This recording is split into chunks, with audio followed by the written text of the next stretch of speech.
մտածել եք, դուք որ ձեր սովորած այբուբենը կարող է ավելին լինել կամ պարզապես տառերի մի շարք։ Մի տեսակ հանելուքի նման մի բան։ Հա, հենց դա։ Արդյոք հայոց տառերը ուղակի հնչյուններ են նշանակում, թե իրենց մեջ ավելի խորը իմաստներ կան թաքնված։ Գուցե գաղտնագրված ուղերձներ են անցյալից։ Եվ այն հարցը, թե ինչու է այն գրեթե անփոփոխ մնացել, խոսքը 1600 տարուց ավելի ժամանակահատվածի մասին է։ Ճիշտ է։ Այսօր հենց դա էլ կփորձենք անել։ Միասին խորանանք հայոց այբուբենի գաղտնիքների մեջ։ Հիմնվելու ենք ձեր տրամադրած աղբյուրների վրա։ Այո, ունենք Սաբաբայանի շատ մանրամասն աշխատությունը, այնտեղ խոսվում է ստեղծման պատմության, կառուցվածքի մասին։ Ունենք նաև այլ հոդվածներ։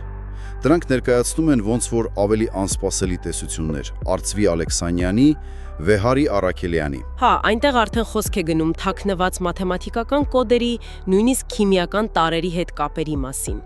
Ու նաև այբուբենի շատ ավելի հին ծագման վարկածներ կան։ Մեր նպատակն է հասկանալ ոնց է ստեղծվել այբուբենը, ինչ սկզբունքներ են դրված հիմքում ու ինչու է այն մինչև հիմա այսքան հետաքրքրություն առաջացնում։ Լավ, եկեք սկսենք հենց սկզբից։ Պատմական համատեքստից։ Պատկերացրեք 4-5-րդ դարերի Հայաստանն է։ Բարդ ժամանակներ։ Այո, բաժանված երկու հզոր կայսրությունների՝ Բյուզանդիայի ու Սասանյան Պարսկաստանի միջև։ Քրիստոնեությունն արդեն ընդունված էր, դարից ավել իր անցել։ Բայց հայերեն աստվածաշունչ չկար։ Ճիշտ եք ասում։ Ժամերգությունները հաճախ կամ հունարեն էին, կամ ասորերեն։ Այսինքն ազգային միասնության, նաև քրիստոնեական հավատքի ամրապնդման համար սեփական գրեր ուղղակի կենսական անհրաժեշտություն էին դարձել։ Սա ոչ միայն մշակութային հարց էր, այլև քաղաքական։ Եվ այս իրավիճակում հենց հայտնվում է Մեսրոպ Մաշտոցը։ Հենց ինքը։ Մի մարդ, որը ոնց հասկանում ենք, թողեց արքունի պաշտոնը հանուն հոգևոր առաքելության։ Այո, աղբյուրները նրան նկարագրում են որպես բավականին կրթված լեզուների գիտակ մարդ, ով արքունիքում է ծառայել։ Բայց զգացել է, որ ավելի կարևոր գործ ունի անելու։ Կարծես թե այդպես է։ Իսկ 387 թվականի Հայաստանի բաժանումը երևի վերջնական խթան հանդիսացավ։ Այսինքն իրավիճակը հասունացել էր։ Միանշանակ։ Ըստ Սբաբայանի աշխատության Մաշտոցը Տարոնի հացեկած գյուղից էր, ազնվական ընտանիքից։ Նույնիսկ ենթադրություն կա, որ նրա տոհմը հեթանոսական քրմերի հետ կապ ունեցած կարող էր լինել։ Հետաքրքիր է։ Դա կարող էր բացատրել նրա կրթվածությունը, չէ՞։ Հա, ու հետագայում հոգևոր ուղին ընտրելը։ Բայց փաստն այն է, որ նա շատ լավ գիտակցում էր, սեփական գրերի բացակայությունը վտանգավոր է, հատկապես պարսկական ու բյուզանդական մշակութային կրոնական ճնշումների պայմաններում։ Ու սկսվեցին որոնումները։ Այո։ Սկզբում կարծես մի հույսի նշույլ կար։ Այդ Դանիելյան գրերի պատմությունը։ Հա, լուր տարածվեց, որ Ասորի եպիսկոպոս Դանիելի մոտ հին հայկական գրեր կան պահպանված։ Բերեցին Հայաստան, նույնիսկ փորձեցին օգտագործել, բայց շատ շուտ պարզվեց, որ դրանք լրիվ չեն համապատասխանում հայերենի հարուստ հնչյունային համակարգին։ Կորյունը գրում է, չէ՞, որ 2 տարի անհաջող փորձել են։ Այո, մոտ 2 տարի։ Իրականում մինչև հիմա էլ վիճում են, արդյոք դրանք իրոք հին հայկական մոռացված գրեր էին, թե ուղղակի սխալմամբ էին հայկականի տեղ դրել։ Հա, գուցե ասորական կամ սեմական մի այլ համակարգ էր։ Հնարավոր է։ Ինչ էլ որ լիներ, պարզ էր նոր կատարյալ համակարգ էր պետք ստեղծել, հենց հայրերենի համար։ Եվ Մաշտոցը իր աշակերտների հետ ճամփա է ընկնում դեպի Միջագետք, Եդեսիա, Սամոսատ, ժամանակի գիտական կենտրոնները։ Հա, ու հենց այդ ժամանակ, ըստ Խորենացու շատ վառ նկարագրության, տեղի է ունենում այդ հայտնի տեսիլքը։ Աջ ձեռքի թաթ, քարի վրա։ Այո, սրտի գործարանում նրա հոգու աչքերին երևում է աջ ձեռքի թաթ, քարի վրա։ Սա երևի պարզապես գեղեցիկ պատմություն չէ։ Դա այն պահի խորհրդանիշն է, երբ երկար չարչարանքով լի որոնումներից հետո վերջապես լուծումը գտնվեց։ Հավանաբար, եւ այդ լուծումը ոչ թե ուղղակի տառերի շարք էր, այլ մի ամբողջական համակարգ։ Բայց տառերին վերջնական տեսք տալու համար Սամոսատում դիմում են հույն գեղագիր Հռոփանոսի օգնությանը։ Այսինքն գեղագրական մասն էլ կարևոր էր։ Իհարկե, Հռոփանոսը կատարելագործում է դրանց գծագրությունը, ու հենց այնտեղ, ըստ ավանդության, սկսվում է առաջին թարգմանությունը Սողոմոնի առակած գրքից։ Հայտնի տողը ճանաչել զիմաստություն եւ զխրատ։ Հենց դա, սա ոչ միայն թարգմանության սկիզբն էր, այլ հայ գրականության մշակույթի ոսկեդարի մեկնարկը։ Միանգամից դպրոցներ, թարգմանություններ, հետո արդեն ինքնուրույն գրականություն։ Այո, այբուբենի ստեղծումը հսկայական մշակույթային պոռթկում առաջացրեց։ Իսկապես։ Ուրեմն այբուբենը հաջողությամբ լուծեց իր պատմական խնդիրը։ Բայց եկեք մի քիչ ավելի խորը նայենք հենց տառերին։ Ս. Բաբայանը ձեր աղբյուրներից մեկում պնդում է, որ տառերի ձևերը պատահական չեն։ Հա, նա օրինակներ է բերում։ Ասենք A, M, S տառերում կա կրկնվող ոնց որ յուաձև տառ։ Իսկ B, E, R տառերում R տառը։ Ճիշտ է։ Հարց է առաջանում, սա ուղղակի գեղագրություն է, թե ավելի խորը կառուցվածք կա։ Ինչ է ասում Բաբայանը։ Բաբայանը շատ հետաքրքիր տեսություն է առաջարկում։ Նրա կարծիքով 36 տառերը կառուցված են 8 հիմնական գրաֆիկական ձևերից, նշաններից, ինչպես ուղիղ գիծը, I կամ L, S, R։ 8 հիմնական նշան։ Այո, 8 հիմնական եւ 5 երկրորդական տառերից։ Սրանք փոքր գծիկներ են կամ կետ։ Եվ այստեղ է ամենահետաքրքիրը։ Այդ երկրորդական տառերը ըստ Բաբայանի պարզ զարդեր չեն։ Դրանք խորհրդանշում են անտիկ փիլիսոփայության 5 նախատարրերը՝ հող, ջուր, օդ, կրակ եւ եթեր։ Վաու։ Այսինքն տառերի կառուցվածքում կարող է կոդավորված լինել տիեզերքի ընկալման հնագույն մի մոդել։ Դա է Բաբայանի հիմնական միտքը։ Ստացվում է, որ Մաշտոցը ոչ միայն լեզվաբան էր, այլև փիլիսոփա, ով այբուբենի մեջ ներդրել է իր ժամանակի գիտելիքը, աշխարհընկալումը։ Այսինքն ոչ միայն գրեր ստեղծեց, այլ մի ամբողջ համակարգ։ Հենց դա է պնդումը։ Նա նույնիսկ ավելի հեռու է գնում։ Ցույց է տալիս, որ 8 հիմնական տառերը խմբավորված են եռանկյունաձև, այսինքն կան խմբեր, որոնք պարունակում են 1 տառ, հետո 2 տառ, 3, 4, 5, 6, 7, մինչև 8 տառ։ 1-ից 8։ Այո, եւ ամենազարմանալին այն է, որ նա այս 8 խմբերը կապում է Արիստոտելի փիլիսոփայության 8 հիմնական կատեգորիաների հետ։ Որոնք էին դրանք։ Տեղ, դիրք, քանակ, տիրելը, որակ, հարաբերություն, էություն, ժամանակ։ Ստացվում է, որ այբուբենը ոչ միայն գրային համակարգ է, այլև աշխարհաճանաչողության մի ամբողջ քարտեզ է կարծես, կառուցված անտիկ փիլիսոփայության հիմքերի վրա։ Խում է այբուբենի ընկալումը։ Շատ։ Այո, եւ ըստ Բաբայանի, նույնիսկ այդ 5 նախատարրերի երկրորդական տառերի բաշխումը տառերի մեջ պատահական չէ։ Այն հետևում է Պլատոնի նկարագրած տիեզերական ներդաշնակության սկզբունքներին, ինչ որ հարաբերակցությունների միջոցով։ Շատ բարդ համակարգ է հնչում։ Հա, բարդ է, բայց հիմքում այն գաղափարն է, որ այբուբենը արտացոլում է աշխարհի խորքային կառուցվածքը։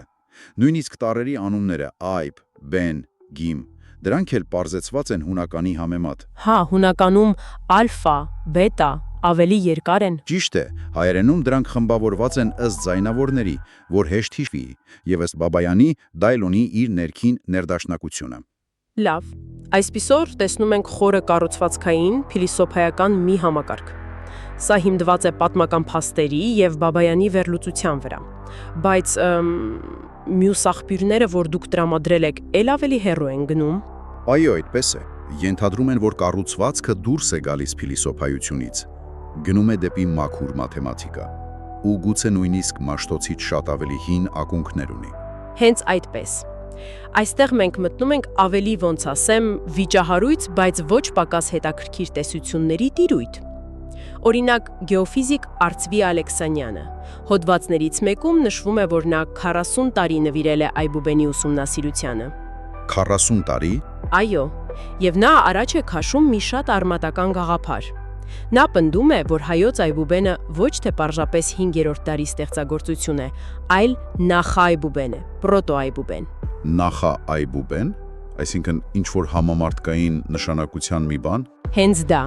մի համակարգ, որից ըստ նրա ծագել են մյուս բոլոր այբուբենները։ Սպասեք, սա նշանակում է, որ մյուս բոլոր գրային համակարգերը հայերենի, ասենք, պարզեցված կամ թերի տարբերակներն են, սա շատ համարձակ պնդում է։ Ալեքսանյանի տեսակետը, ինչպես ներկայացված է աղբյուրում, հենց դա է։ Նա պնդում է, որ հայտնաբերել է շատ բարդ մաթեմատիկական օրինաչափություններ ու կառուցվածքային սկզբունքներ հայոց այբուբենում, որոնք պարզապես չկան այլ համակարգերում։ Օրինակներ կան։ Հա, նա ցույց է տալիս օրինակ, որ եթե 36 տառերը դասավորենք եռանկյան տեսքով, գագաթներում ստացվում է ASCII բառը։ Աստված։ Հավանաբար դա է իմաստը։ Նա նաև խմբավորում է արտասանությամբ մոտ տառերը, ասենք BPP, GKK եռանկյունիների մեջ, եւ սա համարում է եզակի կատարելության վկայություն։ Այսինքն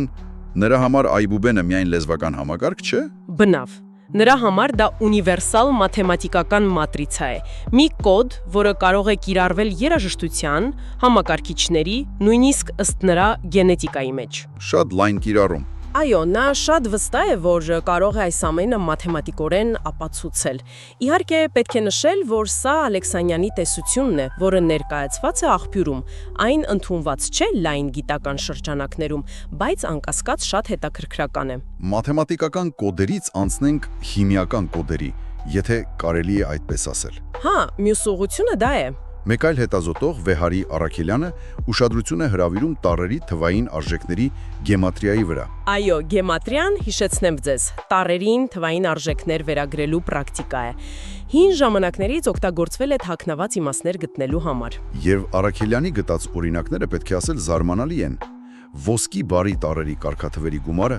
O24 + S29 + K15 + I11 տալիս է 79։ Իսկ 79-ը ոսկու ատոմային համարն է Մենդելեևի պարբերական աղյուսակում։ Հենց այդպես։ Եվ սա միակը չէ, ըստ Արաքելյանի վերլուծության։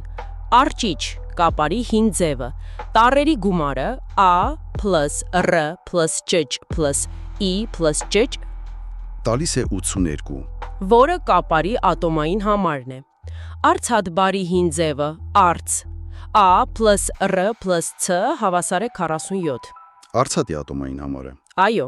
իհարկե պետք է ասել, որ ոչ բոլոր մետաղների անուններն են ուղիղ համընկնում։ Օրինակ սնդիկի գումարը 81-ն է, ոչ թե 80։ Մեկ միավորի տարբերություն։ Հա,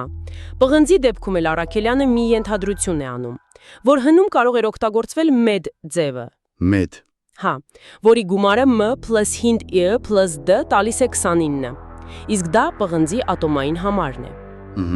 Բայց սա ինչի մասին է խոսում։ Այսինքն հին հայերը գիտեին ատոմային համարները, դա մի քիչ անհավանական է թվում։ Նու դա էլ հարց է։ Թե սա ուղղակի զարմանալի համընկնում է։ Հենց այս հարցն է բարձրացնում Արաքելյանը։ Արդյոք սա վկայում է ինչ-որ հնագույն կորուստյալ գիտելիքների մասին, թե այբուբեն ինքնին այնպիսի խորքային կառուցվածք ունի, որ անգիտակցաբար արտացոլում է տիեզերքի նյութի օրինաչափությունները։ Ոնց որ ներդաշնակության մի դրսևորում։ Կարելի է այդպես ասել։ Նա հետաքրքիր զուգահեռ է անցկացնում Մաշտոցի եւ Մենդելեևի տեսիլքների միջև։ Այո, լեջենդ կա, որ Մենդելեևն էլ իր աղյուսակը երազում է տեսել։ Հենց դա երկուսն էլ ըստ լեգենդի իրենց հայտնագործությունները, այբուբենը եւ պարբերական համակարգը տեսել են ոչ սովորական վիճակում։ Միգուցե սա ակնարկում է ենթագիտակցության մեջ պահվող տեղեկատվությանը։ Կամ տիեզերական ներդաշնակության արտացոլմանը, որին հանճարեղ միտքը կարող է հասանելիություն ստանալ։ Հա, ինչ որ այդպիսի բան։ Արաքելյանը նույնիսկ ենթադրում է, որ մարդու ուղեղը կարող է ունենալ բնածին աղյուսակներ, ձայների, քիմիական տարրերի, գույների համար, որոնք մենք դեռ լիովին չենք հասկանում։ Սա արդեն բավականին հեռուն գնացող ենթադրություն է։ Այո, այս ենթադրությունները նրան հանգեցնում են նաև կորուստյալ զարգացած քաղաքակրթության գաղափարին, ասենք Ատլանտիդա, որպես այս կոդավորված լեզվի հնարավոր աղբյուր։ Ու նաև 31 տառի մասին թեզություն ուներ, չէ՞։ Հա, ուշադրությունը հրավիրում տառ եւ բառերի թվային արժեքի վրա։ Երկուսն էլ տալիս են 31։ Սա նրան հանգեցնում է այն մտքին, որ նախնական այբուբենը գուցե 31 տառ է ունեցել, եւ որ 5 տառերով հնարավոր է կազմել հենց 31 եզակի նշան։ Շատ շերտեր կան՝ կառուցվածքային, փիլիսոփայական, մաթեմատիկական, քիմիական, եւ այս ամենից զատ չմոռանանք նաեւ այբուբենի անմիջական հոգեվոր նշանակությունը։ Անպայման։ Սպուտնիկի նյութում հիշադակվում էր այբեբենական առօթքը։ Այո, որտեղ յուրաքանչյուր տող սկսվում է հաջորդ տառով, Արարչից մինչև Քրիստոս։ Սա շատ հստակ ցույց է տալիս, որ այբուբենը ստեղծվել է նաև որպես հավատքի ամրապնդման գործիք։ Հենց սկզբից։ Անկասկած։ Այն ծնվեց հոգևոր եւ քաղաքական անհրաժեշտությունից եւ անմիջապես դարձավ այդ երկուսի կարևորագույն հենասյունը։ Այսպիսով, եթե ամփոփենք, մենք ունենք մի այբուբեն, որը ակնհայտորեն կատարյալ է իր հնչյունային համակարգով։ Եվ գրաֆիկական կառուցվածքով։ Այո։ Ինչի շնորհիվ էլ գրեթե ամփոփող գոյատևել է 16 տարի։ Սա ինքնին զարմանալի փաստ է։ Եվ այս դիմացկունությունը երևի ուղղակիորեն կապված է նրա դերի հետ որպես հայ ինքնության պահպանման երաշխիքի, հատկապես Սփյուռքում։ Ձեր աղբյուրներից մեկում դա նշվում էր։ Հենց այդպես։ Սփյուռքում այբուբենը մնում է մշակույթի, լեզվի ու ազգային պատկանելության զգացումի կրողը։ Եվ այստեղ ի դեպ շատ կարևոր է պահպանել տառերի սկզբնական դասական ձևերը։ Բաբայանը դրա մասին նախազգուշացնում էր, չէ՞։ Հա, իր աշխատության մեջ նա նախազգուշացնում է ժամանակակից, հատկապես համակարգչային տառատեսակների կողմից երկաթագրի ներդաշնակ ձևերի աղավաղման վտանգի մասին։